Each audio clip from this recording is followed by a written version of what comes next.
மக்கள் ஆர்வம் இதுவரையும் தெரியல. டிஎம்கே பிரிவில் ஒன்றும் இதுவரை செஞ்சது மாட தெரியல.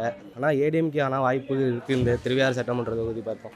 டஃப் கொடுக்கறதுக்கு டிவிக்கே வந்தாலும் வரலாம். திருவையாறு சட்டமன்ற தொகுதியை பொறுத்தவரையும் இளைஞர் ஓட்டு ஏன்னா உழுவுறதுக்கு வாய்ப்பு இருக்குது. வேட்பாளரை பொறுத்தவரையும் திருவையாறு சட்டமன்ற தொகுதியில் இப்போ கல்வி விருது வேற கொடுத்துக்கிட்டு இருக்காரு. நிறையா இது செஞ்சுக்கிட்டு இருக்காரு விஜய்.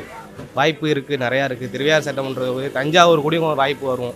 விஜய் வீட்டிலே உட்காந்துட்டு பார்க்குறாருன்னு சொல்கிறாங்க.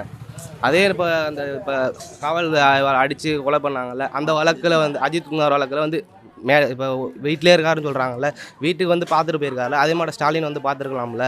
ஃபோன் காலில் பேசினாருன்னு சொல்கிறாங்க. நேரில் விஜய் பார்க்கலன்னு தானே சொல்கிறாங்க. நேரில் வந்துட்டார்ல, மக்களோட தானே இருக்கார். இப்போ அமைச்சர்கள்லாம் வராங்கன்னு சொல்கிறாங்களா? அமைச்சர்கள் பார்த்துருக்காங்க. அமைச்சரோட முதலமைச்சராக இருக்கார்ல, மக்களுக்காக முதலமைச்சராக இருக்கார்ல, அவர் பார்க்கலாம்ல. முதலமைச்சர் வேட்பாளர் நாங்கள் ஆண்களை ஒன்றுமே மக்களுக்குன்னு எதுவுமே ஒன்றும் செய்யவில்லையாட்டுக்கு. மக்களுக்குன்னு ஒன்றும் செஞ்ச மாட்டமே தெரியலையே.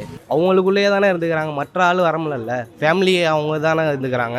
முதலமைச்சர் தொண்டனாக இருந்து வர வேண்டியதானே. இப்போ எடப்பாடி அடிமட்ட தொண்டனாக இருந்து தானே வந்திருக்காரு.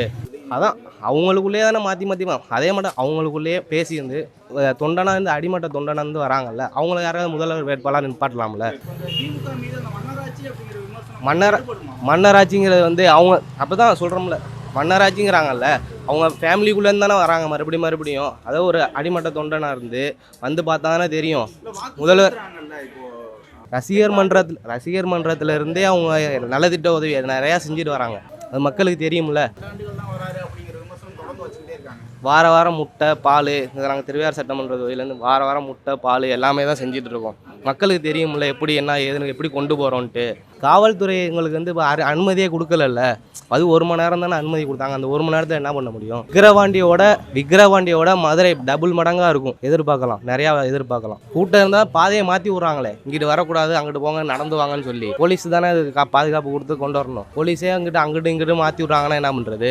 இந்த மதுரை மாநாட்டுக்கு அப்புறம் பாருங்கள் எப்படியெல்லாம் இது பண்ணுறாங்கன்ட்டு. அதான் நேத்தியே அவங்க ப்ரெஸ் மீட் போட்டு இது பண்ணாங்க. இதில் கூட்டத்தில் சொன்னாங்கல்ல, மதுரை மாநாட்டுக்கு அப்புறம் மக்கள் சந்திப்பு எல்லாமே தான் பண்ணுறேன்னு சொல்லியிருக்காங்களே. சீமான் 5 வருஷமாக இருக்காருல்ல, வாக்கு வருது எவ்வளோ இருக்குது அவருக்கு? 5% 6% தானே போகுது. இதே தான் 2026 அப்புறம் பாருங்கள் விஜய்க்கும் அவருக்கும் எவ்வளோ டிஃப்ரெண்ட் வருதுன்னு. சீமானை அவர் பேச்சில் தானே இருக்குது. பேச்சே ஒன்றும் சரியில்லையே, செயல்பாடும் ஒன்றும் சரியில்லை. மாவட்ட செயலாளர்னு யாருன்னு தெரியல. அப்படிங்கும் போது எப்படி முன்னாடி வருவார்? மக்களுக்கு ஒன்றுமே செய்யலையே. அவர் செஞ்சால் தானே தெரியும்.